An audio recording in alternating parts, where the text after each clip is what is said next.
ইসলামী ছাত্র আন্দোলন বাংলাদেশের উদ্যোগে ক্যাম্পাসে সৃষ্ট সন্ত্রাস ও সহিংসতায় প্রতিবাদে আমাদের যে কর্মসূচি সেই কর্মসূচি ঘোষণা করছি। আমরা দুটি কর্মসূচি আজকে আমাদের এই সংবাদ সম্মেলন থেকে ঘোষণা করছি।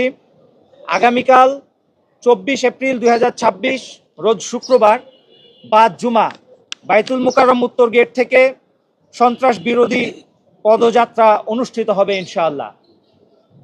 এবং আমাদের দ্বিতীয় কর্মসূচি আগামী রবিবার 26 এপ্রিল 2026 সন্ত্রাস বিরোধী কর্মসূচির অংশ হিসাবে দেশব্যাপী ক্যাম্পাসসমূহে মানববন্ধন অনুষ্ঠিত হবে ইনশাআল্লাহ।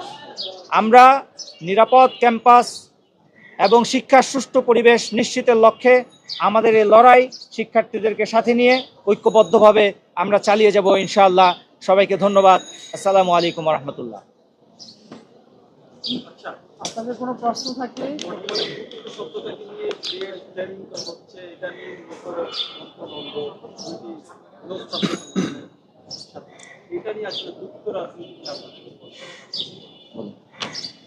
আচ্ছা, এখানে যে বিষয়গুলো হলো, মানে গুপ্ত শব্দটা এখন বাংলাদেশে মানে সব থেকে বেশি আলোচিত শব্দ, এবং এই শব্দ কিন্তু এখন শুরু হয় নাই, বরং এই শব্দ শুরু হয়েছিল 5ই আগস্টের পরে, যখন ক্যাম্পাসগুলোতে আসলে ছাত্র রাজনীতি কেমন হবে তার আলোচনা যখন চলছিল, তখন একটা গ্রুপ অফ স্টুডেন্ট তাদেরকে আমরা দেখেছি তারা সরাসরি ক্যাম্পাসগুলোতে ছাত্র রাজনীতির বিরোধিতা করেছে।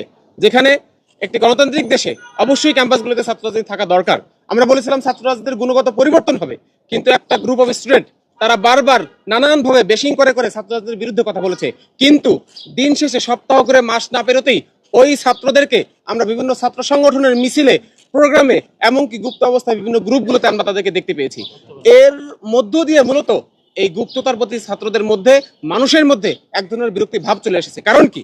কারণ আপনি মতদশা লালন করতেই পারেন, কোনো ব্যাপার না, এটা আপনার অধিকার, আপনি যে কোনো মতদশা লালন করবেন, কিন্তু যখন সেটা গুপ্ত রাখবেন এবং সেই গুপ্ত রেখে নিজেকে সাধারণ শিক্ষার্থী হিসেবে উপস্থাপন করে যখন আপনি অন্যকে ব্যাশিং করবেন, অন্যকে কটাক্ষ করে কথা বলবেন, নারীদেরকে হেয় করবেন, তখন কিন্তু মানুষ ন্যাচারালি এই গুপ্ততার প্রতি এক ধরনের বিরক্তি চলে আসে। আমরা মনে করছি, হ্যাঁ, আমাদের বন্ধুরা অনেকেই বলছেন যে বিগত সময়ে ছাত্রলীগের ভয়ে অনেকে গুপ্ত থাকতে বাধ্য হয়েছিলেন। ঠিক আছে, আমরা সেটা মানলাম, কিন্তু এখন তো ছাত্রলীগ নেই, এখন তো সংগঠন হিসাবে কেউ আপনাকে দায়ী করছে না, আপনার সংগঠনকে কেউ নিষিদ্ধও করছে না, তাহলে আপনি পুনরায় এখনো কেন গুপ্ততা বজায় রেখেছেন? এখানে হলো আমাদের কাছে মনে হয় সব থেকে বেশি মূল সমস্যাটা। সেজন্য ছাত্র সংগঠনগুলোর প্রতি আমাদের অনুরোধ থাকবে, সেটা হলো যে আপনারা এই গুপ্ত অবস্থান থেকে মুক্ত হয়ে আসেন। এখানে আপনারা দেখেছেন এইবারের সমস্যাটা কোথা থেকে শুরু হলো। আপনারা জানেন বিশ্বযুদ্ধগুলো কিভাবে হয়, একটা দেশ শুরু করে, পার্শ্ববর্তী দেশগুলো সেখানে যুক্ত হয়, শুরু হয়ে যায় বিশ্বযুদ্ধ। আমার মনে হয় এখন বাংলাদেশে একটা ক্যাম্পাস যুদ্ধ শুরু করার একটা পায়তারা চলছে।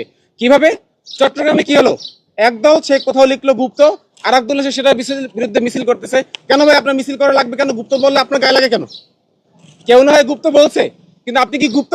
আপনার তো কমিটি প্রকাশ আছে, আপনাদেরকেও আমরা চিনি, তা আপনি নিজের গায়ে নিচ্ছেন কেন? নিচ্ছেন তার মানে হলো গুপ্ত বলে যাদেরকে অপরাধী হিসেবে সাব্যস্ত করা হয়, ওই অপরাধী হলেন আপনি। ফলে গুপ্ত বলার কারণে আপনার মনের মধ্যে মূলত কামড়াকামড়ি শুরু করে দিছে। সেজন্য আমরা বলি, আপনি চাইতেন কেন? গুপ্ত বলছে, যে বলছে তারা বলতে দেন, আপনার কাজ আপনি করেন, আপনি তো গুপ্ত না। আর আপনি যদি গুপ্ত হন, তাহলে বলবো তাদের প্রতি যারা গুপ্ত বা যারা নিজেদেরকে গুপ্ত হিসাবে উপস্থাপন করার চেষ্টা করছে, তাদেরকে বলবো আপনারা গুপ্ত থেকে মুক্ত হন। এই গুপ্ত রাজনীতি, ক্যাম্পাসের যে কমেন্ট যুদ্ধ আর ক্যাম্পাস যুদ্ধ, এইটা বাংলাদেশের ছাত্ররা আর কিন্তু আগামী দিনে দেখতে চায় না। এর পাশাপাশি দেখেন, একজন গুপ্ত বলছে তাকে তার বিরুদ্ধে মিছিল দিছে, তো অন্য একটা সংগঠন মিছিল দিছে, এক্ষেত্রে আবার ছাত্রদল তাদেরকে হামলা করার কি দরকার ছিল? ঠিক আছে, গুপ্ত বলছে, একজনের গায়ে লাগছে, সে ধরলাম সে গুপ্তই, সেজন্য তার গায়ে কষ্ট লাগছে, মনে হলে কষ্ট লাগছে, তাহলে তার বিরুদ্ধে সে মিছিল করছে, তাহলে মিছিল করলে মিছিলে আপনার হামলা করার কি দরকার? আপনারা দেখেছেন একজনের পা কেটে ফেলছে। তো এই যে পরিস্থিতি, মূলত ক্যাম্পাসে যুদ্ধ শুরু গেছে, একদল আগে দেখতাম ছাত্রলীগের সাথে অন্য দল, এবার ছাত্রদলের সাথে আবার ছাত্র শিবির। এখানে বাংলাদেশে অনেকগুলো ছাত্র সংগঠন আছে, আপনাদের মতো এত নৃশংস ক্যাম্পাস দখল নিয়ে এত পায়তারা কিন্তু আমরা দেখি না। আপনারা জানেন রমজানের মধ্যে জগন্নাথ বিশ্ববিদ্যালয়ে কিন্তু অলরেডি একটা দখলের পায়তারা নিয়ে কিন্তু সাংবাদিক সমিতি পর্যন্ত হামলা হয়েছিল। এরকম ক্যাম্পাসের প্রত্যেকটা সমিতি, প্রত্যেকটা ক্লাব, প্রত্যেকটা হল এভাবে দখল করার চিন্তা থেকে আস্তে আস্তে কিন্তু এই ধরনের প্রতিযোগিতা শুরু হয়ে যায়। এখানে অবস্থাটা এমন, আমরা বলেছিলাম যে একটা আইডিওলজি বেসড লড়াই হবে ছাত্র সংগঠনগুলোর মধ্যে, কার আইডিওলজি ভালো, কে সব থেকে ভালো কাজ করতে হবে, তাদের মধ্যে প্রতিযোগিতা হবে। কিন্তু এখন হয়ে গেছে এমন যে কার গায়ে শক্তি বেশি, তুমি একটা মিছিল দিচ্ছ, আমি দুটা মিছিল দেবো, যার গায়ে শক্তি বেশি সে জিতে ক্যাম্পাসে ঠিক থাকবে। আমরা বলতেছি বাংলাদেশের ছাত্ররা, বাংলাদেশের শিক্ষার্থীরা এই ধরনের যে মুখোমুখি লড়াই, পেশি শক্তির যে রাজনীতি, সেই রাজনীতি থেকে 5 তারিখের পরেই কিন্তু ধিক্কার জানিয়ে তারা বাদ দিয়ে দিয়েছে। কেউ যদি নতুন করে এই ছাত্রদল হোক কিংবা ছাত্র শিবির অথবা অন্য কেউ যদি আবারও এই রাজনীতি পুনরায় ফিরিয়ে আনতে চায়, তাহলে কিন্তু এটা তাদের ছাত্ররা কিন্তু গ্রহণ করবে না। আমরা মনে করছি ছাত্রদলের যেই কর্মীদের স্পষ্ট যাদের হাতে অস্ত্র দেখা গেছে অথবা এই মারামারিতে যারা অংশগ্রহণ করেছে, ছাত্রদল হোক ছাত্র শিবির হোক, তাদের উচিত হবে তাদের ওই কর্মীদের বিরুদ্ধে পদক্ষেপ নেওয়া।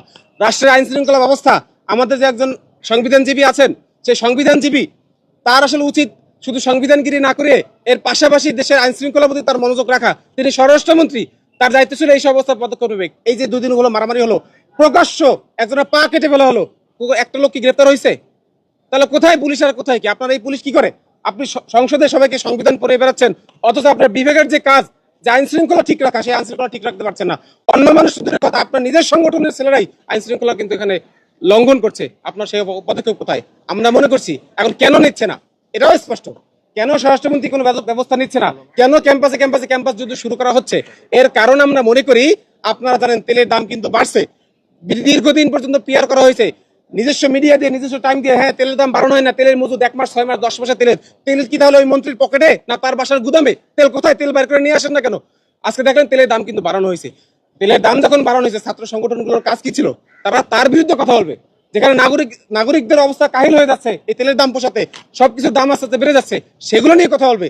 মূলত সরকার সেই জায়গা থেকে মানুষের নজর সরানোর জন্য এই গুপ্ত খেলা ক্যাম্পাস যুদ্ধ মূলত সরকারি পক্ষ থেকে মূলত শুরু করে দেওয়া হয়েছে। সেজন্য আমাদের পক্ষ থেকে অনুরোধ থাকবে, যারা গুপ্ত তারা মুক্ত হন, যারা অপরাধী তারা তাদের সংগঠনের নেতাকর্মীদের বিচার করেন, এবং সরকারকে বলবো আপনি আপনার আইন শৃঙ্খলা ফিরিয়ে আনেন।